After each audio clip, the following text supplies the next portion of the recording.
ముఖ్యమంత్రులు చాలామంది వస్తూ ఉంటారు, పోతూ ఉంటారు. స్వాతంత్రం వచ్చిన తర్వాత చాలామంది ముఖ్యమంత్రులు ఈ దేశంలో అనేక రాష్ట్రాల్లో పనిచేశారు. కానీ ముఖ్యమంత్రిగా పనిచేసిన తర్వాత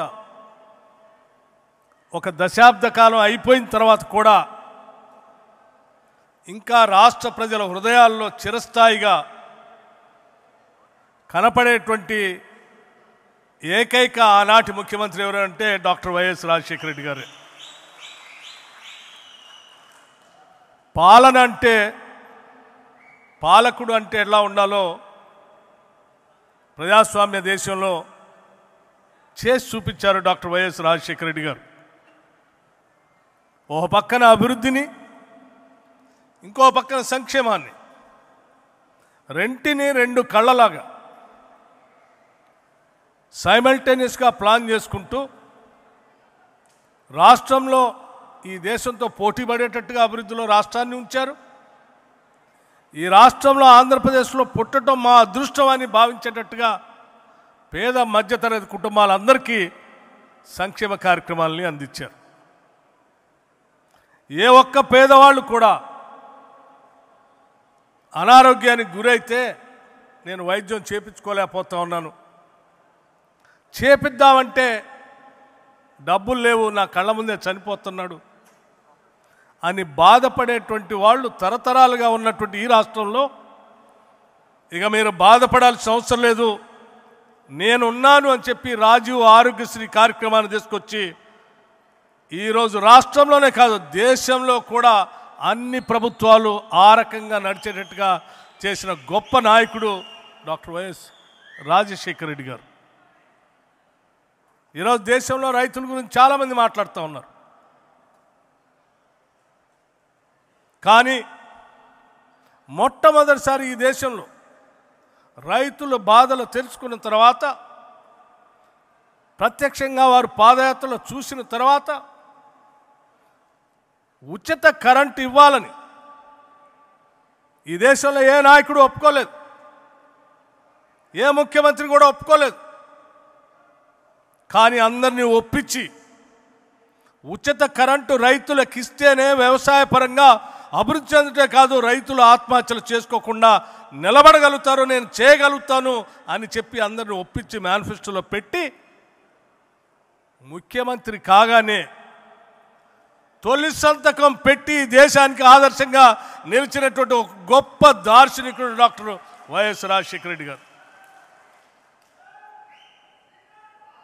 చాలామంది పేదవాళ్ళు చదివించాలనే తల్లిదండ్రుల కోరిక, చదువుకోవాలనేటువంటి బిడ్డల ఆశ, ప్రపంచంతో పోటీ పడాల అని కలలు, ఆర్థిక పరిస్థితి అనుకూలించకుండా దూరంగా ఉన్నటువంటి బిడ్డలందరినీ తీసుకొని నేనున్నాను మీరు చదువుకోండి అని చెప్పి ఫీజు రియంబర్స్మెంట్ తీసుకొని ఈరోజు ప్రపంచవ్యాప్తంగా ఐటీ సెక్టార్లో తెలుగు వాళ్ళు అమెరికా నుంచి అనేక దేశాల్లో ఈరోజు CEO స్థాయిలో ఉన్నారంటే అది కేవలం ఆనాడు డాక్టర్ వైఎస్ రాజశేఖర రెడ్డి గారు తీసుకొచ్చిన ఫీజు రియంబర్స్మెంట్ వల్లనే అన్న సంగతి మనం ఎవరూ మర్చిపోకూడదు. ఇలా చెప్పుకుంటూ పోతే అనేక సంక్షేమ కార్యక్రమాలు, ఇందిరమ్మ ఇల్లు కావాలంటే ఎమ్మెల్యేకు 500 కోట, కాదంటే 1000, ఇన్ఛార్జ్ మంత్రితో అది కూడా సంతకం పెట్టించుకొని నియోజకవర్గానికి ఇచ్చే పరిస్థితుల్లో కాదు. ఈ రాష్ట్రంలో గుడిసె అనేదే ఉండటానికి వీల్లేదు. శాచ్యురేషన్ పద్ధతిలో అందరికీ ఇళ్ళు ఇస్తాను నేను, కులం లేదు, మతం లేదు, రాజకీయం లేదు, ప్రాంతం లేదు, అందరికీ ఇళ్ళు ఇచ్చే కార్యక్రమాన్ని చేపడతానని ఇందిరమ్మ ఇళ్ళు ఇచ్చినటువంటి మొట్టమొదటి రాష్ట్ర ముఖ్యమంత్రి డాక్టర్ వైఎస్ రాజశేఖర రెడ్డి గారు. ఈ దేశంలోనే అనేక సంక్షేమ కార్యక్రమాలు చేసినటువంటి అటువంటి గొప్ప నాయకుడి దగ్గర పార్టీలో పనిచేసే అదృష్టం, శాసన మండలిలో పనిచేసేటువంటి అదృష్టం, శాసనసభలో చీఫ్ విప్గా పనిచేసేటువంటి అదృష్టం కలగటం నేను నా అదృష్టంగా నేను భావిస్తూ ఉన్నాను. అటువంటి నాయకుడి దగ్గర తర్ఫీదు పొందటం, పనిచేయటం. మేమంతా ఆ రోజు చీఫ్ విప్గా నేను, విప్పులుగా డాక్టర్ శైలజనాథ్, కొండ్రు మురళీగన్, మా ముగ్గురిని పెట్టి సభా వ్యవహారాలు నడిపేటప్పుడు మాకు తర్ఫీదు ఇచ్చారు.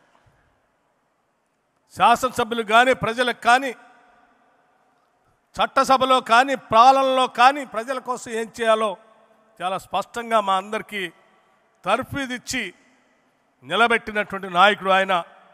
చివరి రోజు మేమంతా అడిగాం. శాసనసభ అయిపోయింది, చిట్ట చివరి రోజు. తెల్లారే రచ్చబండ కార్యక్రమాన్ని ప్రకటించారు.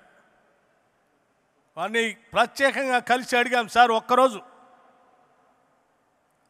గ్యాప్ ఇద్దాం సార్, శాసనసభ్యులంతా కొత్త గెలిచి వచ్చారు, ఒక్కరోజు గ్యాప్ ఇస్తే మళ్ళీ వాళ్ళ నియోజకవర్గాల్లో పోయి పండగ చేసుకుంటారు సార్ అంటే, లేదు, ప్రజలు ఎంతో నమ్మకంతో మనల్ని గెలిపించారు, ఒక్క నిమిషం కూడా వృధా చేయడానికి వీల్లేదు, తెల్లారే రచ్చబండ కొనసాగాల్సిందే అని చెప్పి బయలుదేరి మనందరి నుంచి కనపడినంత దూరానికి వెళ్ళిపోయారు. కానీ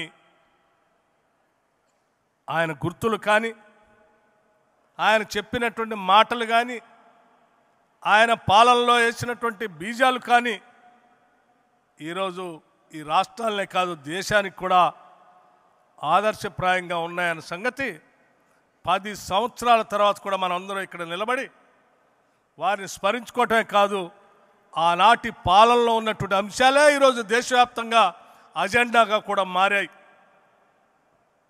అటువంటి రాజశేఖర రెడ్డి గారు ఆంధ్రప్రదేశ్లో పుట్టడం, అది కూడా కాంగ్రెస్ పార్టీలో నాయకత్వం వహించడం, రాష్ట్ర కాంగ్రెస్ కమిటీ అధ్యక్షుడిగా పనిచేయటం, ఈ రాష్ట్రానికి ముఖ్యమంత్రిగా పనిచేయటం, కాంగ్రెస్ పార్టీ కార్యకర్తలుగా మనందరి అదృష్టంగా నేను భావిస్తూ ఉన్నాను.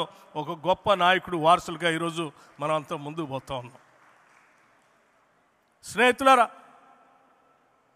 ఇక్కడ కూర్చున్నటువంటి పెద్దలందరూ కూడా మాకంటే సీనియర్స్.